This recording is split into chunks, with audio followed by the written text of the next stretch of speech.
Hello, my name is Funny and welcome back to another video. In this video we're going to talk about Swedish sayings as books.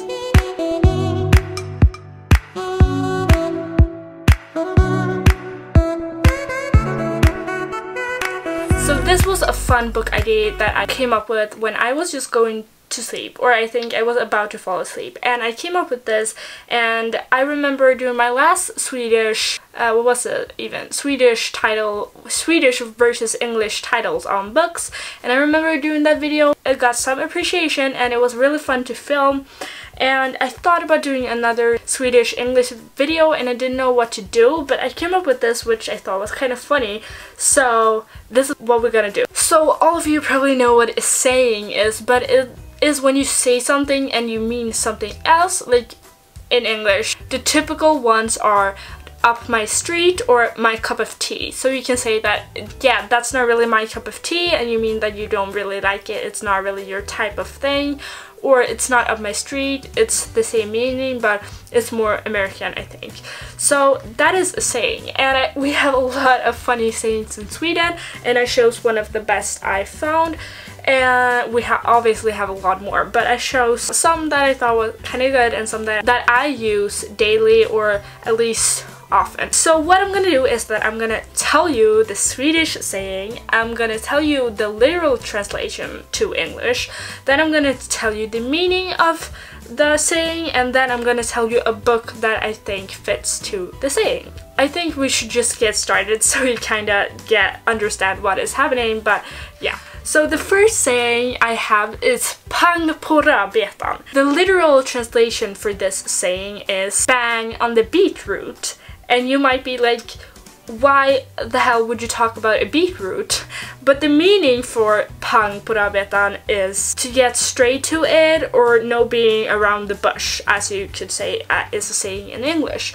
So pang på rödbetan is basically like when you just get straight to it. You just jump right in and you just get straight to it. And the book I chose for this saying is GEMINA by Amy Kaufman and Jay Kristoff. I talked about this book in my last video. If you haven't seen the book review on this, you should go see it. I will link it down below.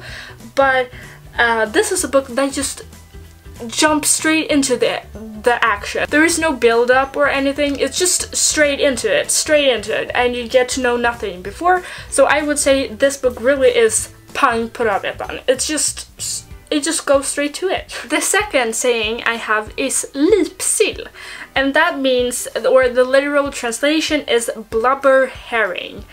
And we eat quite a lot of herring in Sweden, since we eat a lot of fish, and you probably have heard about that we eat herring at our big celebrations, and at Christmas and Midsummer and Easter, and yeah, that's basically it.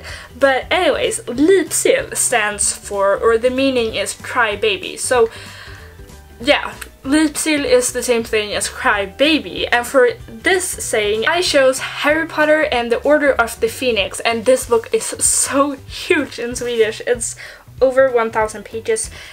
It's kind of hard to hold, but this is a book that I feel like is a crybaby in a way, because Harry in this book, he feels so bad for himself. He thinks that, like, in a way he gets a lot of challenges in this book that are hard for him, so he kind of has a reason to be a crybaby. But at points I'm just really irritated by him, and I'm like, stop crying, if you would refer to the saying. So yeah, I chose this book for this because, yeah, you all have probably read it. Harry Potter is a series that basically everyone has read, so you know. The third saying is my favorite saying that we have in Sweden. It's so nice, it's so good. I actually use this very often, and it's a thing you can joke to your friends about. Anyways, the saying is att glida in på en räkmacka, or glida in på en räkmacka, and this means to, or at is to, so you can say with, to, or without. Anyways, the literal translation is to glide in on a shrimp sandwich, or to slide in on a shrimp sandwich, or just slide in on a shrimp sandwich if you don't want to use the to. Anyways, the meaning for this, you might be like, what the fuck does that mean? Because for me, it just makes so much sense, but I get that to slide in on a shrimp sandwich doesn't really tell you that much, but the meaning for this is to have an easy ride, or to have no obstacles in your path, or to just get something without doing anything or without any effort. So if you slide in on shrimp sandwich, you have just gotten there without any obstacles, without any effort. You just slide it in there with no problems at all. Some people just get stuff without any effort. Like, you might have put in down so much time to study for this test, and then it's this one guy or girl that didn't study anything and still got there and was like, yeah, this was so easy. Then you could have said that, yeah, they just slid it in on a shrimp sandwich. They just got there without doing anything. And yeah, this is just a funny saying, I think. I've also seen memes about this because Sweden has also a lot of memes, obviously, and it was a text saying, where can you buy that shrimp sandwich that everybody is sliding or gliding on? And that is just hilarious to us Swedes, because you usually say that someone is just sliding on a shrimp sandwich. Anyways, the book I chose for this was Warcross by Marie Lu, and now you might be like, what? Because she had kind of a hard life, you know, in the beginning. Like, it wasn't that easy for her. But in this book, she's kind of sliding on a shrimp sandwich. She's just doing a little stuff. Like, in the beginning, something just happens that makes her have this awesome life all of a sudden. And if you have read this, you know what I mean. But she's just kind of sliding on a shrimp sandwich there in the beginning, or at least in like chapter 3 or something, you know? So first it's kind of hard for her, but then suddenly the sandwich appeared and she just slided on it. Well, this must sound so weird to you who are not Swedish.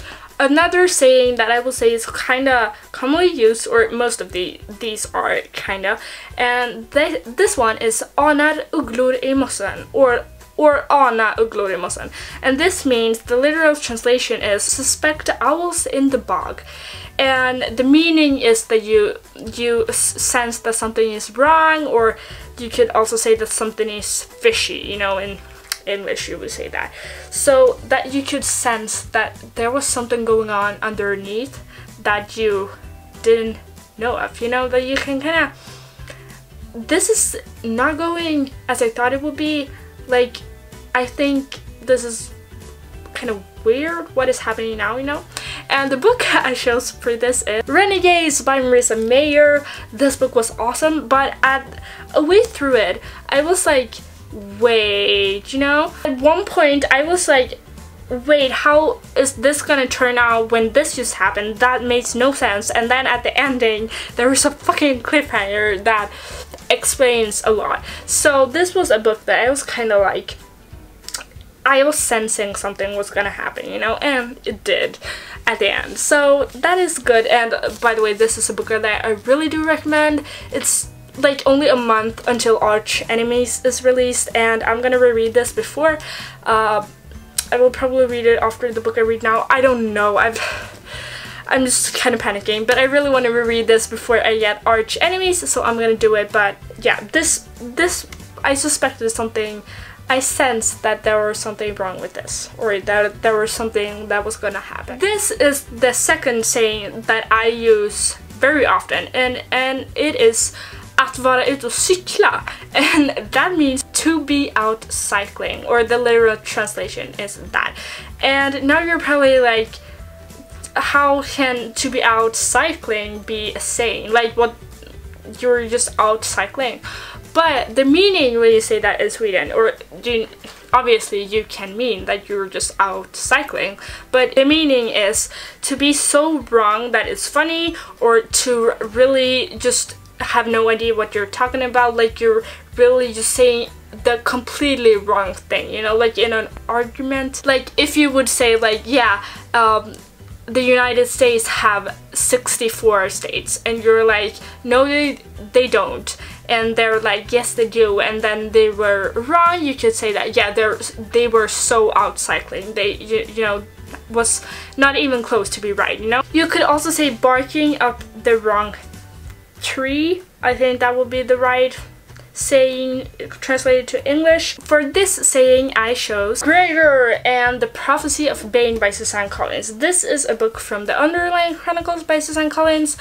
The series that got me into reading. It is amazing. I really would love to read this. It's kind of, you know, first Percy Jackson series is kind of a children's book, but it's awesome. I love it. And this book is definitely to be out cycling, because in this book, you know, you're just there are so many things just going wrong, and you know, you think it would end in one way. That is why I chose it, because you were like, yeah, this is gonna end like this, you know, and then you were so completely wrong because there was a plot twist. So yeah. Hi guys, this is me editing this, and I just want to tell you and add that now thinking about this, I actually think that the third book of the Underlying Chronicles by Suzanne Collins is better for this saying, because that book literally is about one thing, and then it's like, oh, we were so wrong, like at the end. Like the whole book was that, like, we were so wrong, how could we not have, like, known this, and etc, etc. While the second book is more like you think something will happen and then it doesn't. But yeah, I guess it works on either way. You can go read both of the books, I guess, no problem. But I just wanted to let you know that that is what I think. So yeah, because like the third book really fits that thing, I just now realized, and yeah, you needed to know. Now we only have 2 left, and the last one is sätta sin sista potatis. And the literal translation is sow your last potato. And the meaning of this is to do something for the last time, you know, you sow your last potato, sätta sin sista potatis. Yeah. And for this book, I chose The Dream Thieves by Maggie Stiefvater. So this was not really about the book, but it was more that I was like, I didn't really like the first book that much, and I was like, yeah, I'm gonna give this another shot. I was like, you have your chance to grow your last potato and show me that the potato is tasty, you know? Oh my god, what am I even doing? Yeah. And I gave this a shot, and then I really didn't like it, so it was the last potato that they sow for me. The last saying is lägga näsan I blöt, and the literal translation for this is to soak your nose, or I would more say to put your nose in something wet, because that is blöt is wet, so it is put your nose in something wet. The site that I found said that it was soak your nose, so we're gonna say that. And the meaning for this is to interfere or to poke your nose in someone else's business. And the book I chose for this was Simon vs. the Homo Sapiens Agenda by Becky Albertalli. And if you have read this book or seen this movie, you probably understand why I chose this, because the plot twist is literally about a guy who is soaking his nose in Simon's business. So that was all of the sayings I had. I had a really fun time filming this video. I hope you will like it. Please let me know if you want more Swedish versus English videos, basically. That was all for this video. Thank you so much for watching. I hope you liked it, I hope you enjoyed it, and I hope I'll see you in the next one. Bye!